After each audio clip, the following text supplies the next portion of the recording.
참 예수님, 오늘은 4월 6일 성주간 월요일입니다. 독서와 복음 말씀 봉독하도록 하겠습니다. 성부와 성자와 성령의 이름으로 아멘. 제1 독서입니다. 이사야서의 말씀입니다. 여기에 나의 종이 있다. 그는 내가 붙들어 주느니 내가 선택하니 내 마음에 드느니라. 내가 그에게 나의 영을 주었으니 그는 민족들에게 공정을 펴리라.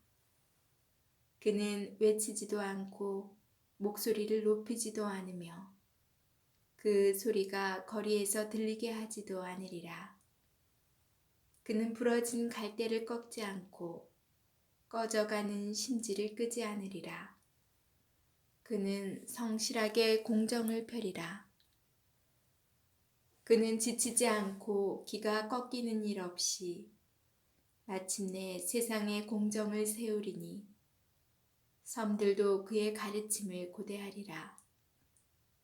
하늘을 창조하시고 그것을 펼치신 분, 땅과 거기에서 자라는 온갖 것들을 펴신 분, 그곳에 사는 백성에게 목숨을, 그 위를 걸어 다니는 사람들에게 숨을 넣어주신 분, 주 하느님께서 이렇게 말씀하신다. 주인인 내가 의로움으로 너를 부르고 내 손을 붙잡아 주었다. 내가 너를 빚어 만들어 백성을 위한 계약이 되고 민족들의 빛이 되게 하였으니 보지 못하는 눈을 뜨게 하고 갇힌 이들을 감옥에서 어둠 속에 앉아있는 이들을 감방에서 풀어주기 위함이다. 주님의 말씀입니다. 하느님 감사합니다.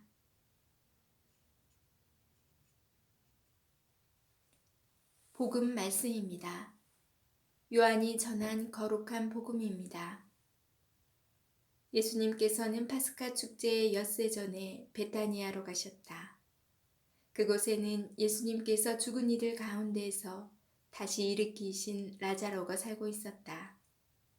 거기에서 예수님을 위한 잔치가 베풀어졌는데 마르타는 시중을 들고 라자로는 예수님과 더불어 식탁에 앉은 이들 가운데 끼어 있었다. 그런데 마리아가 비싼 순 나르드 향유 한 리트라를 가져와서 예수님의 발에 붓고 자기 머리카락으로 그 발을 닦아드렸다. 그러자 온 집안에 향유 냄새가 가득하였다. 제자들 가운데 하나로 나중에 예수님을 팔아넘길 유다 이스카리옷이 말하였다. 어찌하여 저 향유를 300데나리온에 팔아 가난한 이들에게 나누어 주지 않는가?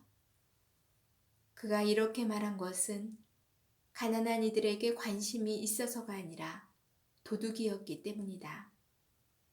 그는 돈주머니를 막고 있으므로 거기에 든 돈을 가로채곤 하였다. 예수님께서 이르셨다. 이 여자를 그냥 놔두어라. 그리하여 내 장례날을 위하여 이 기름을 간직하게 하여라. 사실 가난한 이들은 늘 너희 곁에 있지만 나는 늘 너희 곁에 있지는 않을 것이다. 예수님께서 그곳에 계시다는 것을 알고 많은 유다인들의 무리가 몰려왔다. 예수님 때문만이 아니라 그분께서 죽은 이들 가운데서 다시 일으키신 라자로도 보려는 것이었다. 그리하여 수석 사제들은 라자로도 죽이기로 결의하였다. 라자로 때문에 많은 유다인이 떨어져 나가 예수님을 믿었기 때문이다. 주님의 말씀입니다. 그리스도님 찬미합니다. 잠시 묵상하겠습니다. 성주간 동안 펼쳐지는 예수님의 순환과 죽음의 극적인 사건들에 하루하루 동참하는 가운데 오늘 독서는 우리에게 하느님의 영원한 사랑과 닥쳐올 예수님의 죽음을 예고하고 있습니다. 이사야 예언자는 하느님의 자비하심과 우리가 죄에서 구원될 것임을 강조합니다. 주님인 내가 의로움으로 너를 부르고 내 손을 붙잡아 주었다. 내가 너를 빚어 만들어 백성을 위한 계약이 되고 민족들의 빛이 되게 하였으니 보지 못하는 눈을 뜨게 하고 갇힌 이들을 감옥에서 어둠 속에 앉아있는 이들을 감방에서 풀어주기 위함이다. 복음을 통하여 우리는 베타니아에서 마리아가 값비싼 향유를 예수님의 발에 붓고 자기 머리카락으로 그분의 발을 닦아드리는 아름다우면서도 슬픈 예감의 이야기를 묵상하게 됩니다. 죽었다 살아난 라자로와 그의 동생 마리아와 마르타는 감사와 우정의 선물로 식사를 마련합니다. 특별히 마리아는 값비싼 향유를 아낌없이 예수님께 바릅니다. 그런데 유다는 이웃을 사랑하는 척 자선을 내세우지만 감출 수 없는 탐욕으로 비열한 속내를 드러내고 맙니다. 이 모든 것을 꿰뚫어 보신 예수님께서는 소름 돋는 메시지를 우리에게 던지십니다. 이 여자를 그냥 놔두어라. 그리하여 내 장례날을 위하여 이 기름을 간직하게 하여라. 사실 가난한 이들은 늘 너희 곁에 있지만 나는 늘 너희 곁에 있지는 않을 것이다. 자신이 지닌 가장 소중한 것이자 세상 무엇과도 바꿀 수 없는 것이 바로 목숨입니다.